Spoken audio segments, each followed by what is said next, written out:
On a sunlit beach in Southern California, where waves crash with rhythmic certainty, a sound once emerged that would change the world. It wasn't just surf music. It wasn't just catchy pop. It was harmony, pain, beauty, and genius woven together by a young man who saw music not only as notes and chords, but as emotions sculpted in air. His name was Brian Wilson, a shy, brilliant teenager with perfect pitch and a storm behind his eyes. Brian would go on to create some of the most beautiful and groundbreaking music of the 20th century. But behind the sunshine melodies lay a mind tormented, fragile, and at times, broken.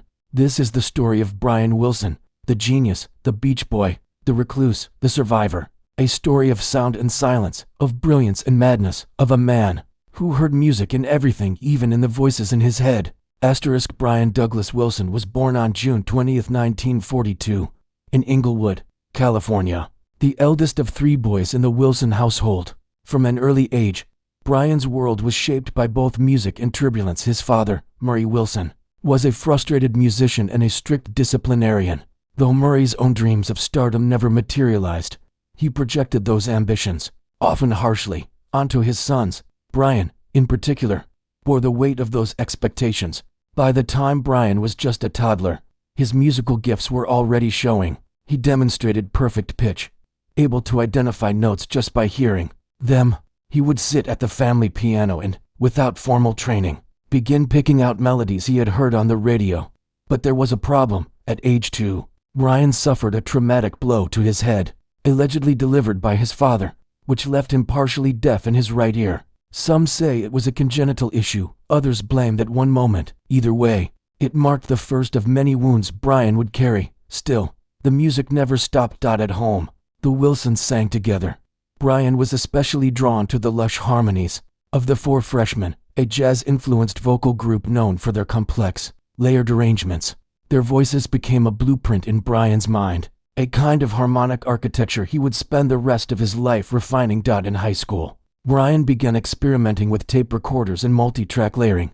He would record himself, singing different vocal parts and play them back simultaneously, crafting full harmonies alone in his room. To his classmates and family, it was a curious hobby, but Brian was inventing his own sound, and he knew it. In 1961, Brian, now 19, invited his younger brothers Dennis and Carl, along with cousin Mike Love and neighborhood friend El Jardine, to form a band. At Dennis's suggestion, the only member who actually surfed, they began writing songs about California beach life. Brian, who had never set foot on a surfboard, took the idea and ran with it. Their first single, Surfin', recorded with a small local label, became a regional hit. They called themselves the Beach Boys, a name that would soon be known across the country. What followed was a burst of creativity. Brian was a machine, writing, arranging, producing. The Beach Boys signed to Capitol Records, and in 1963 alone, they released 3 full albums. Hits like Surfin' USA, Surfer Girl, and In My Room catapulted the group to stardom. But beneath the glossy surf pop image was something deeper. In My Room, in particular, revealed a more vulnerable Brian, a young man who retreated into music for comfort, using harmony as both a weapon and a shield. The song wasn't about surfing or hot rods, it was about sanctuary, and it came straight from his soul. In early 1964, at the peak of the Beach Boys' touring success, Brian Wilson made a bold decision that stunned fans and industry insiders. He quit live performance. To most, it seemed irrational, even reckless. The Beach Boys were one of the biggest bands in America, and their charm on stage was part of their appeal. But Brian, never truly comfortable in front of screaming crowds, had been quietly breaking down. The pressure, the travel, the noise, it was too much. A nervous breakdown during a flight back from Houston cemented his decision. From then on, Brian would stay home, write, arrange, and produce, while the rest of the band toured without him. It was a sacrifice, but it was also the beginning of something extraordinary. Freed from the constraints of touring, Brian began to explore the studio like a painter given access to new colors. He became obsessed with layering instruments, experimenting with echo, doubling vocals, and using unconventional sounds, anything that might evoke emotion. His favorite collaborator during this time wasn't another musician, but a group of elite studio pros known as the Wrecking Crew, an unofficial collective of Los Angeles session musicians who could play anything, anytime, in any key. With their help, Brian began constructing elaborate backing tracks while the rest of the Beach Boys were away. He would later teach the vocal parts to the group and layer their harmonies over the instrumentals. The result? A wave of singles that grew more sophisticated by the month. Don't Worry Baby, The Warmth of the Sun, She Knows Me Too Well. The harmonies were tighter, the chords more jazzy, the mood deeper. Brian's genius was expanding, and the world was starting to notice. In 1965, the Beatles released Rubber Soul, a landmark album that fused pop with introspection. It blew Brian's mind. He reportedly sat for hours, listening over and over. It wasn't just the melodies, it was the concept, a whole album with a mood, a narrative thread, emotional substance. It was pop music growing up. Brian was both intimidated and inspired. He knew he had to respond, not out of rivalry, but as a kindred spirit. The Beach Boys had to evolve, and he knew how to do it. Brian retreated even deeper into the studio, driven by a singular vision. He started writing songs that defied formula, tracks with odd chord changes, complex modulations, strings, harpsichords, their emmons, and even dog barks. The themes were different, too. These songs weren't about high school romance anymore. They were about insecurity, longing, the loss of innocence. He enlisted a new lyricist, Tony Asher, an advertising copywriter who understood Brian's emotional world. Together, they began crafting the album that would become Pet Sounds. Brian called it his teenage symphony to God. It was lush, vulnerable, and filled with heartache. Songs like Wouldn't It Be Nice, an idealistic dream of young love, You Still Believe in Me, a fragile ballad about self-doubt, I Just Wasn't Made for These Times, a lonely anthem of alienation, God Only Knows, the emotional centerpiece, and arguably one of the most beautiful love songs ever recorded. When the rest of the Beach Boys returned from tour and heard what Brian had made, they were stunned. It was unlike anything they'd ever done. Pet Sounds was released in May 1966. Critics loved it. British musicians revered it. Even Paul McCartney would later call God Only Knows his favorite song of all time. But in America, the reception was lukewarm. Fans expecting more surf anthems didn't know what to make of the deeply introspective songs and Baroque instrumentation. Sales were modest compared to the group's earlier hits. Brian was crushed. He had poured his soul into the album, only to watch it go largely unrecognized at home. In a studio lit by candles and cluttered with tape reels, Brian Wilson began chasing a dream, a song that would lift pop music into a new dimension, a pocket symphony that would show the world what he heard in his head. Its name was Good Vibrations. In the summer of 1966, Brian Wilson stepped into Western Studio in Los Angeles, armed with an idea unlike anything he'd ever tried before. He didn't want to record a song. He wanted to assemble one, piece by piece, layer by layer, like a sonic mosaic. The result would become known as a pocket symphony, and its name was Good Vibrations. The process was unlike anything in pop music history at the time. Instead of recording the song in one take or in a single studio, Brian hired multiple session players and booked multiple studios. He composed modular sections, small, self-contained musical fragments, and then stitched them together in editing. He obsessed over every detail, the theremin's eerie wail, the galloping cello line, the harmonies stacked like cathedral arches. He spent over 6 months recording, rearranging, and perfecting the track. The final cost? More than $50,000, an astronomical figure for a single song in 1966. But when Good Vibrations was released in October of that year, the gamble paid off. It hit #1 on the Billboard charts. Critics were stunned, musicians were in awe. The Beatles, no strangers to innovation themselves, reportedly listened in disbelief. Brian Wilson had raised the bar. Pop music had just evolved again, and he had led the charge. Emboldened by the success of Good Vibrations, Brian set his sights on a new project, one that would eclipse even Pet Sounds in ambition. He called it Smile, a teenage symphony. To God, in his own words, it would be experimental, psychedelic, spiritual, funny, tragic, and strange, a celebration of Americana, a journey through the human mind, a masterpiece. To help write lyrics, Brian enlisted Van Dyke Parks, a young wordsmith whose poetic style was abstract, whimsical, and dense with imagery. Parks' lines weren't easy to sing or easy to understand, but they gave Smile its unique, mythic tone. Together, Brian and Van Dyke began crafting songs with bizarre titles like Heroes and Villains Cabin, Essence Surfs Up, Vega Tables. The sessions were wild, Studio musicians were handed toy instruments, bicycle bells, and orange juice bottles. Brian instructed players to chew celery into microphones. At one point, he even built a sandbox around his piano to feel closer to the earth while composing. But behind the innovation, the pressure was mounting. As the months dragged on, Smile grew increasingly complex. Brian's mental state, always fragile, began to unravel. He was haunted by expectations. Capitol Records didn't understand the music. His bandmates, especially Mike Love, were skeptical of Van Dyke's abstract lyrics and Brian's erratic methods. "Why are we singing about columnated ruins, Domino?" Mike reportedly asked. Van Dyke walked out soon after. Brian, already burdened by paranoia, anxiety, and voices in his head, began to spiral. He stopped sleeping. His diet consisted of drugs, fast food, and cocaine. He played tape loops backwards and convinced himself the music held hidden cosmic messages. By early 1967, the Beatles released Sgt. Pepper's Lonely Hearts Club Band, another conceptual milestone. To the world, it was a leap forward, but to Brian, it was a sign he had been beaten. The race was over. In May 1967, with hundreds of hours of tape recorded and entire songs unfinished, Brian Wilson scrapped Smile. The aftermath was devastating. Capitol Records demanded product. The Beach Boys rushed to assemble a watered-down album using fragments from the Smile sessions. It was released as Smiley Smile, a shadow of what could have been.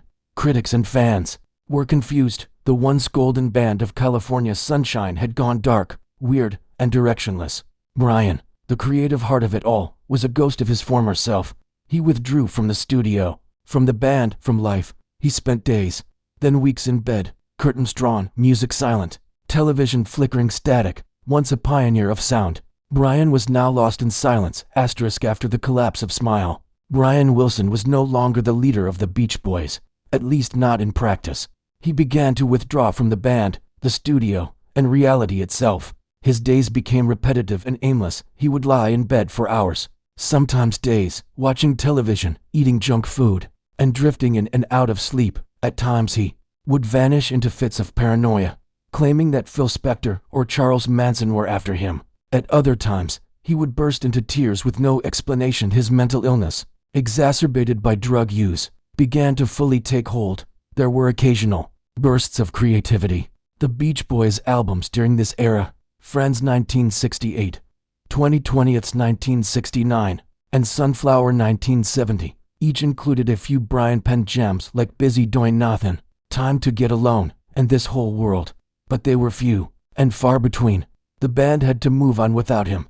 Carl Wilson stepped up as de facto leader. The Beach Boys began touring again, sometimes billing themselves as America's band in an attempt to reconnect with their nostalgic fan base. But the elephant in the room, or more precisely, in the bedroom, was always Brian. By 1971, Brian Wilson was hardly recognizable. He had gained an alarming amount of weight, ballooning to nearly 300 pounds, and rarely left his bedroom in the house on Bellagio Road. Friends and bandmates would visit, only to find him lying in bed, surrounded by food wrappers and ashtrays, mumbling about the voices in his head. He kept a piano in a sandbox, a relic from his Smile days, but rarely played it. When the band begged him to return to the studio, he would sometimes show up, record a few eerie fragments, and then disappear. Again, the results were often brilliant, but incomplete, fractured, ephemeral. They called him the recluse genius. In 1971, the Beach Boys released Surf's Up, their most critically praised album in years. Its title track was one of Brian's lost Smile masterpieces, completed and performed by Carl. It was haunting.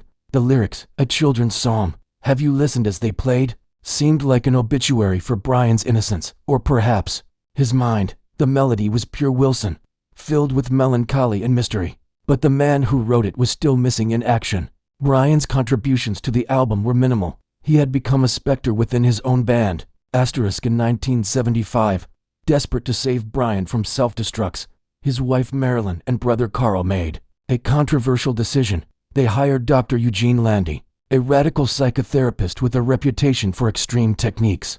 Landy's goal: force Brian back to health, with shock tactics, total control, and isolation. At first, it seemed to work. Landy put Brian on a strict diet and exercise program, removed his drugs, and placed him under 24-hour supervision. He even forced Brian to attend therapy sessions at 3 a.m. if he woke up in distress.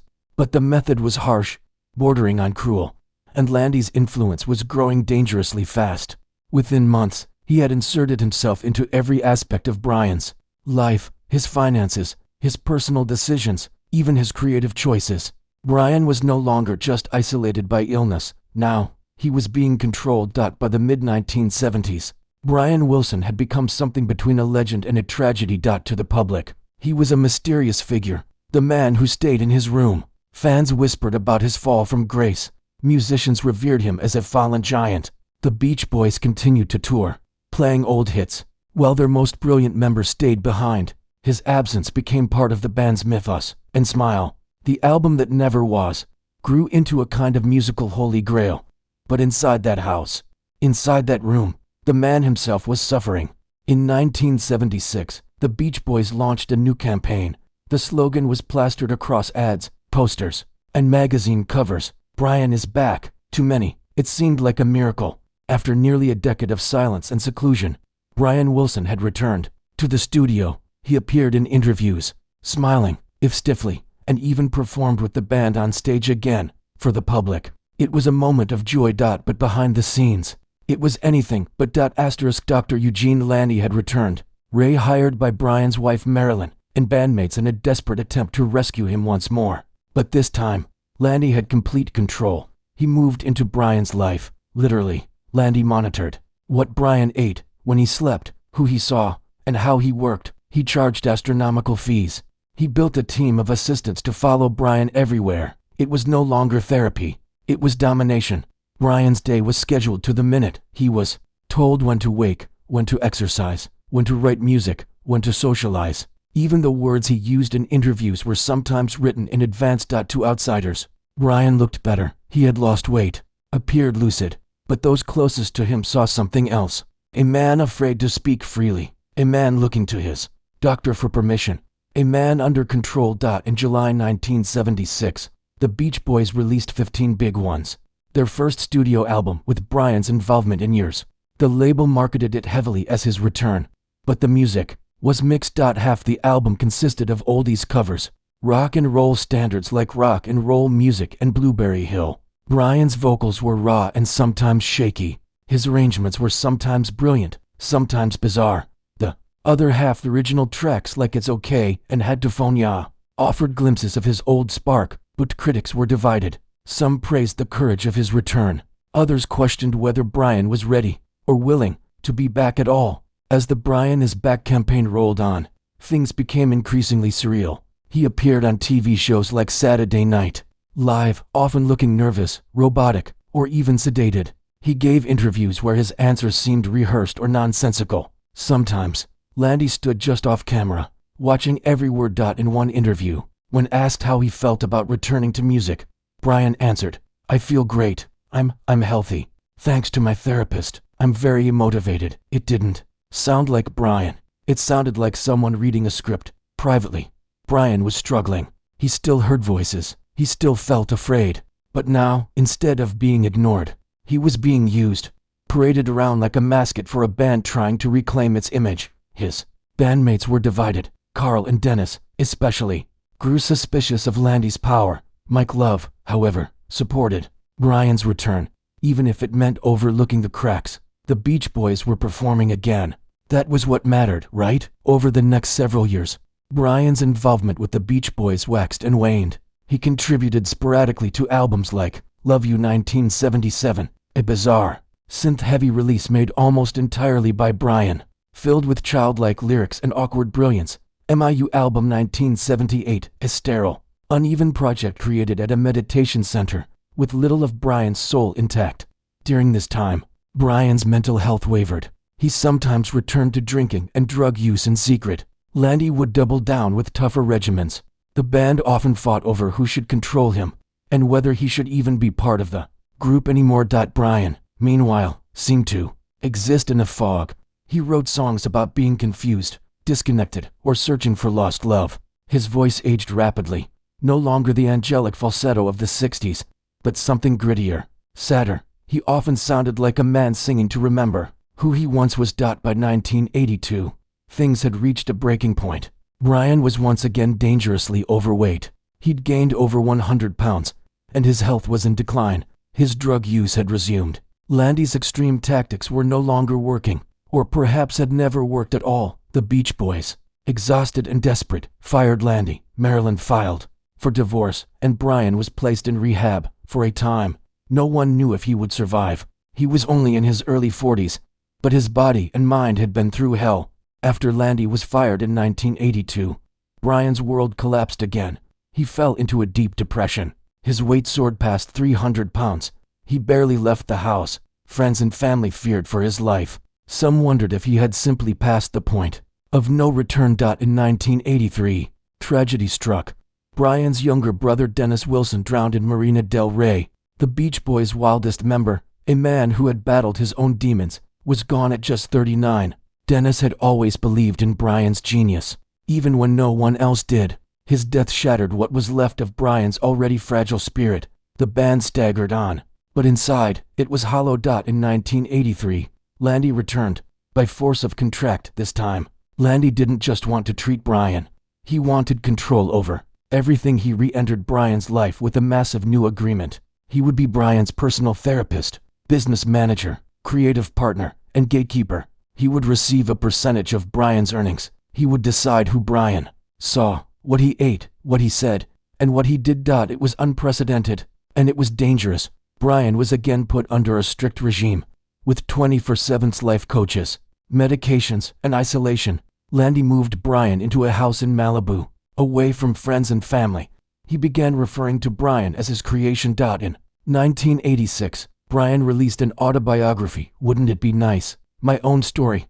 But something was off. The tone was odd. The stories felt filtered. Many people close to Brian said he never used the kind of language in the book. He didn't even seem to recognize parts of it when asked in interviews. It later emerged the book had been written by Landy and his staff, with minimal input from Brian himself. This was more than control. It was identity theft. In 1988, Brian Wilson released his long-awaited self-titled solo album, Brian Wilson. It was a big moment, his first true solo record, his chance to stand apart from the Beach Boys, his shot at proving he could still create magic. The album had moments of brilliance, love and mercy, Melt Away, Rio Grande, and was praised by critics. But even this project was haunted. Landy was listed as executive producer. His fingerprints were everywhere. Rumors swirled that lyrics had been changed by Landy's team, and that some musical decisions weren't even Brian's. Brian seemed present, but distant, a passenger in his own comeback. By the late 1980s, people had begun to notice. Journalists, fans, and former bandmates started raising questions. Why was Brian so guarded in interviews? Why was Landy making creative decisions? Why was the therapy still going after a decade? The final push came from Melinda Ledbetter, a former model and car saleswoman who met Brian in 1986. The two quickly developed a bond. Melinda saw past the fog. She saw Brian's pain, and she decided to help. She began gathering evidence of Landy's manipulation, financial abuse, and ethical violations. With the support of Brian's family, legal action was filed in 1991. The court ruled that Eugene Landy was forbidden from having any contact with Brian Wilson ever again. Just like that, it was over. Freedom came at a price. Brian was emotionally raw. He was unsure of who he was without someone telling him what to do. He had to learn to trust his own voice again, musically and emotionally. But he had support from Melinda, who stood by him, from fans who never gave up, and from a new generation of musicians who called him a hero. The 1990s would mark a new chapter, not a return to youth, but the beginning of reclamation. After Landy was banished in 1991, Brian Wilson began the long, uncertain path toward recovery, not just from mental illness, but from decades of control, fear, and confusion. He moved in with Melinda Ledbetter, the woman who helped him escape Landy's grip. She became his closest confidant, his anchor, and later, his wife. Melinda encouraged him to write again, to perform again, and most of all to trust his own voice.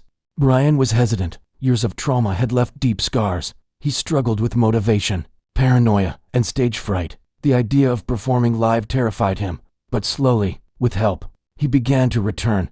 Brian released his second solo album in 1995, titled I Just Wasn't Made for These Times. a stripped-down collection of reimagined Beach Boys classics, produced by Don Was. The title spoke volumes. He had always felt out of place, but now, he was learning that maybe the times were finally catching up to him. Around the same time, the Pet Sounds Sessions box set was released, showing the world how Brian had built his 1966 masterpiece. Critics and musicians hailed him not just as a Beach Boy, but as a composer, an innovator, a genius.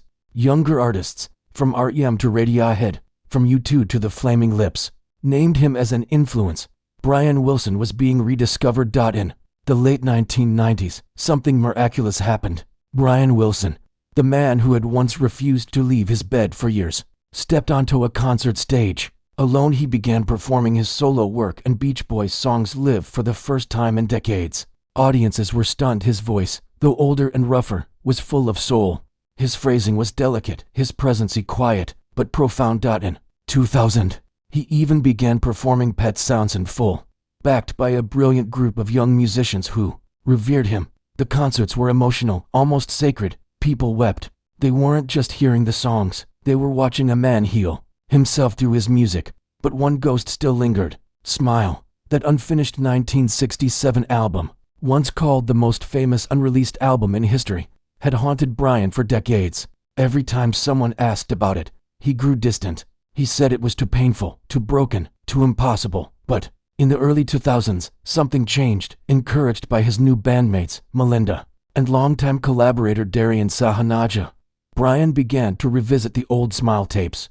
The fragments, the laughter, the strange sounds, the daring melodies, and slowly, Smile began to make sense again. In 2004, after 37 years, Brian Wilson finally completed Smile, but not as a Beach Boys album, not as a bootleg, not as a legend. As a new work, re-recorded and reimagined by Brian himself, in the exact order he always envisioned, with new vocals, new arrangements, and old magic. Brian Wilson Presents Smile debuted live in London to thunderous standing ovations. The album was released that fall to universal acclaim. Rolling Stone called it a miracle. Pitchfork gave it a perfect score. Even Paul McCartney publicly praised it. Smile was no longer a myth, it was real. And Brian, the broken boy genius, had returned as a triumphant composer. In interviews around this time, Brian was open in a way he had never been. He talked about his struggles, his therapy, his mental illness. He talked about Eugene Landy, about Dennis, about Carl, who had passed away in 1998. He talked about how he never thought he'd make it to 60, let alone finish the greatest unfinished album in history. But through it all, he repeated one phrase, again and again: love and mercy. It had become his motto, his prayer, his answer to everything. And in 2004, it became the name of the final song in every one of his concerts. After the triumph of Smile in 2004, Brian Wilson entered a new phase of life, one where music was no longer an obsession or a battlefield, but a form of freedom. He continued to tour, but not with pressure. He released new music, but not to prove anything. In 2005, he released What I Really Want for Christmas, a warm, nostalgic holiday album full of sincerity and classic harmonies. In 2008 came That Lucky Old Sun, a conceptual album that blended new compositions with spoken word reflections on life, love, and the California spirit. Critics praised its vulnerability. Fans called it a victory lap. Brian called it a love letter to the sun and to life. The world finally caught up with Brian Wilson. He received a Kennedy Center honor in 2007, a Grammy Award in 2005 for Smile, induction into the Songwriters Hall of Fame, countless tributes from peers, legends, and rising stars. Artists from every genre, pop, rock, classical, jazz, hailed him as a master. Paul McCartney called him the greatest American composer. Elton John called Pet Sounds the best album ever made. Bono said, "He made us believe in beauty again." In 2014, a biographical film titled Love and Mercy was released, starring Paul Dano and John Cusack as younger and older Brian, respectively. The film sensitively portrayed his mental health struggles, Landy's control, and the power of love. It was praised as a masterpiece. Brian wept when he saw it. In these later years, Brian focused on things that had once seemed out of reach. He became a more present father. He celebrated birthdays and anniversaries. He laughed more. His bond with Melinda deepened. She remained his rock, his advocate, his protector. But time was catching up. In 2012, Brian briefly reunited with the surviving members of the Beach Boys, including Mike Love and Al Jardine, for a 50th anniversary tour and album. That's Why God Made the Radio. The performances were heartfelt, the harmonies still celestial, but the old tensions returned, and the reunion was short-lived. Brian moved on, happier performing with his new band, surrounded by musicians who treated him with care and reverence, even into his late 70s. Brian kept creating. In 2015, he released No Peer Pressure, an album full of collaborations with younger artists like Zooey Deschanel, Nate Ruess of Fun, and Casey Musgraves. In 2021, At My Piano was released, a hauntingly beautiful collection of solo piano renditions of his most iconic songs. Stripped of vocals and arrangements, these melodies revealed their purest form. It felt like Brian, alone at the keyboard, whispering goodbye. In 2021, Brian and filmmaker Brent Wilson released Brian Wilson, Long Promised Road, a deeply personal documentary. Brian sat in a car, driving through places of memory, childhood homes, old studios, beaches, while opening up like never before. He talked about fear, about hearing voices, about his brothers, especially Dennis and Carl. He cried, he laughed, and he said something simple: I thank God I'm still around. I really do. In early 2023, tragedy struck. Melinda Ledbetter Wilson, Brian's wife of nearly 30 years, passed away after a short illness. Her death was devastating. Brian called her my savior, my angel, and my reason. Without her, he said, he might never have made it. Fans around the world mourned. Tributes poured in from fellow artists and fans. But Brian stayed quiet. Grief is a lonely sound, but in his silence, the world heard his heartbreak. Today, Brian Wilson lives quietly, surrounded by family and caretakers. He no longer tours. His health is fragile, but his music, it plays on in headphones, in movie scenes, in sunsets and car rides and late-night memories. New generations discover Pet Sounds, Smile, and the songs that sound like summer and sadness at once. Music historians study him. Young songwriters emulate him. Fans celebrate him, not just because he wrote beautiful songs, but because he survived. In the very first verse of Love and Mercy, Brian sang, I was sitting in a crummy movie with my hands on my chin. All the violence that occurs seems like we never win. But the song didn't end in despair. It ended in hope, love and mercy. That's what you need tonight. So, love and mercy to you and your friends tonight. That is the story of Brian Wilson, not just the boy who dreamed of California, but the man who, through every storm, kept the harmony alive. On June 11, 2025, the world of music lost one of the greatest composers in history forever. Brian Wilson, the creative soul of the Beach Boys, passed away peacefully at the age of 82. After a long battle with dementia and various health issues, he spent his final years under special care, following the passing of his wife, Melinda, his companion, protector, and the greatest love of his life. In 2023, the Wilson family shared the heartbreaking news with fans in an emotional statement. We are heartbroken to announce that our beloved father, Brian Wilson, has passed away. He was the light and the inspiration for all of us.